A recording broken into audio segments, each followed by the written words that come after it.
કરશું। રાજકોટ સિવિલ હોસ્પિટલમાં મહિલા તબીબ પર હુમલો થયો છે। સમગ્ર મામલે પીડીયુ ખાતે તાત્કાલિક બેઠક બોલાવાઈ છે। પીડીયુ ડીન અને રેસિડેન્ટ ડોક્ટરો વચ્ચે બેઠક યોજાઈ। બેઠકમાં ફરિયાદી મહિલા તબીબ અને પરિવાર ઉપસ્થિત રહ્યા છે।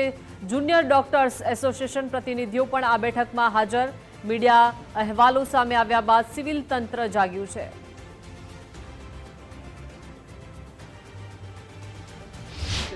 જે મેડિકલ ઓફિસર ઇમરજન્સીમાં કાર્યરત હતા એમણે એક લેડી રેસિડન્ટ સાથે મિસબિહેવ કર્યું છે, અપશબ્દો બોલ્યા છે અને ફાઇલ વડે મારવાનો પણ પ્રયાસ કર્યો છે। એટલે આ અંગે આ ખૂબ જ અશોભનીય વર્તન છે ને એક્સેપ્ટેબલ નથી બાય એની મીન્સ। એટલે આ અંગે ચોક્કસ એક્શન લેવામાં આવશે। મહિલા તબીબ છે એમના દ્વારા ભૂતકાળમાં પણ ફરિયાદ કરવામાં આવી હા, એના અગેન્સ્ટ પણ એક્શન લેવામાં આવશે। તો એ ત્યારે કઈ પગલાં લેવામાં આવ્યા? ત્યારે પણ પગલાં લેવામાં આવે છે ને ડોક્ટર રામાણીને તાકીદ પણ કરવામાં આવેલી અને એમને ચેન્જ પણ કર્યા હતા આ જગ્યા પરથી। છતાંય ફરી આવું વર્તન થયું છે એટલે હવે એક્સેપ્ટેબલ છે જ નહીં અને ચોક્કસપણે નિર્ણય લેવામાં આવશે। રાજકોટ સિવિલમાં તબીબ પર હુમલાનો આ મામલો। તબીબ અશ્વિન રામાણીની પોલીસે ધરપકડ કરી છે। પ્રદ્યુમનનગર પોલીસે આરોપીની ધરપકડ કરી છે।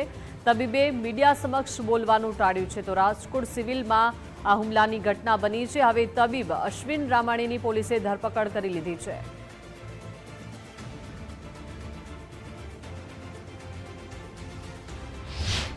રાજકોટ સિવિલ હોસ્પિટલ વિવાદ મામલે હવે જે પોલીસ ફરિયાદ નોંધાઈ છે, પોલીસ ફરિયાદના આધારે ડોક્ટર રામાણી છે કે જેમની સામે ગંભીર આક્ષેપ થયા છે મહિલા તબીબ ઉપર જે મારવાનો અને ગાળાગાળી કરવાનો, તેની જે પ્રદ્યુમનગર પોલીસ મથક છે તેમના દ્વારા ધરપકડ કરવામાં આવી છે। હું આપને દ્રશ્યો પણ બતાવીશ। જ્યારે આ તબીબ છે તેને અમારા દ્વારા પ્રશ્ન પૂછવામાં આવ્યા તો તે આ પ્રશ્નોથી ભાગ્યા, એ પ્રકારના પણ દ્રશ્યો છે તે સામે આવ્યા છે। પરંતુ હાલ આ સમગ્ર મામલે જે પ્રદ્યુમનગર પોલીસ છે તેમના દ્વારા જે આરોપી છે ડોક્ટર રામાણી, અશ્વિન રામાણી, તેની પોલીસ દ્વારા ધરપકડ કરવામાં આવી છે અને આ સમગ્ર મામલે તપાસ હાથ ધરવામાં આવી છે। ખૂબ જ ગંભીર બેદરકારી છે કેમ કે રાજકોટ સિવિલ હોસ્પિટલ કે જે અવારનવાર વિવાદમાં આવતી હોય છે તે ફરી એક વખત વિવાદમાં આવી છે ને આ વિવાદ એટલા માટે થયો છે કેમ કે જે દ્રશ્યો સામે આવ્યા છે, જે વિડીયો સામે આવ્યા છે, જેમાં મહિલાને ગાળો આપવામાં આવે છે। મહિલા તબીબ જે જુનિયર તબીબ છે તેને ગાળો આપવામાં આવે છે ને ત્યારબાદ